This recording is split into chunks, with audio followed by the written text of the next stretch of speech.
مسلمانوں کے تاریخی مقامات کو، مسجدوں کو بچانے کے لیے مسلمانوں کو جو کوششیں کرنا چاہیے وہ رہنماؤں کی طرف سے بار بار کہے جا رہے ہیں، جن میں سے بالخصوص مسجد کی کمیٹیوں میں پڑھے لکھے دیندار افراد کا ہونا، مفاد پرست سیاستدانوں، مخبروں، لبرلوں سے کمیٹیوں کا محفوظ رہنا، بے جا بیان بازیوں سے پرہیز کرنا، اور کرایہ دار غیر مسلم ہوں تو بہت حکمت کے ساتھ مسلمان کرایہ دار بنانا مسجدوں کی ملکیوں میں، جن مساجد اور مقابر پر کمرشل دکانیں بنی ہیں ان کے کرائے کو درست کرنا۔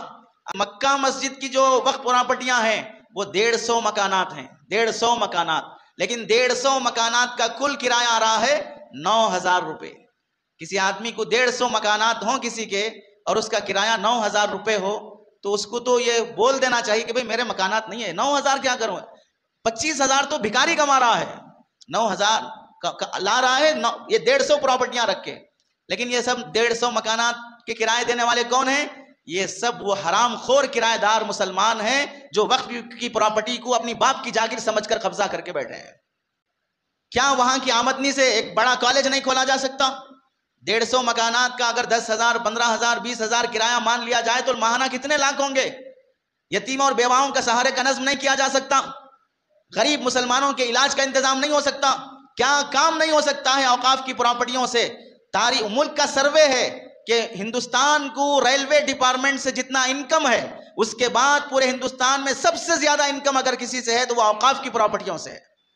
سرچ کر لیجئے آپ جا کر، اوقاف کی پراپرٹیوں سے ہے، لیکن ہرگز ان پراپرٹیوں کا صحیح استعمال نہیں ہوگا۔ ایسی ملکیاں جو لبے سڑک ہیں 2,000 اس کا کرایہ ہے۔ جب میں نے پوچھا بھئی 2,000 بازو کی ملکی کا 25,000 روپے کرایہ ہے، ایسا کیوں؟ نہیں، ساری ملکیوں کا 2,000 ہی کرایہ ہے چونکہ وقف کی ملکیاں ہیں۔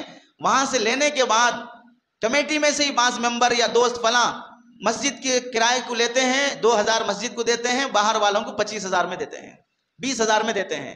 ایک شخص نے جو کمیٹی کا ممبر ہے 4 ملکیاں مختلف ناموں پر لیا، ماہانہ 8,000 روپے مسجد کو دے دیتا ہے، باقی دوسرے باہر کے لوگوں کو 25,000 پر لاکھ روپے کما رہا ہے۔ کس پر؟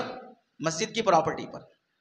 اب آپ سمجھو، اس قوم سے امید کی جا رہی ہے مسجدیں بچانے کی جو قوم مسجد لوٹ کے کھا رہی ہے، اس قوم سے امید کی جائے گی جو مسجدوں کی پراپرٹیوں کو حرام طریقے سے کھا رہی ہے کہ تم اپنی مسجدوں کی حفاظت کرو۔ تم اپنی زندگی میں کما کر ایک مسجد کیا بناتے یا مسجد بنانے میں کیا تم تعاون کر سکتے؟ کم از کم بنی ہوئی مسجدوں کو تو نہ لوٹو۔ حیدرآباد کے 5 علاقے میں 10 11 مسجدیں ایسی ہیں جس پہ تالے پڑے ہوئے ہیں، اور ان مسجدوں کے جو پراپرٹیاں ہیں ان پراپرٹیوں پر غیر مسلموں کے قبضے ہیں۔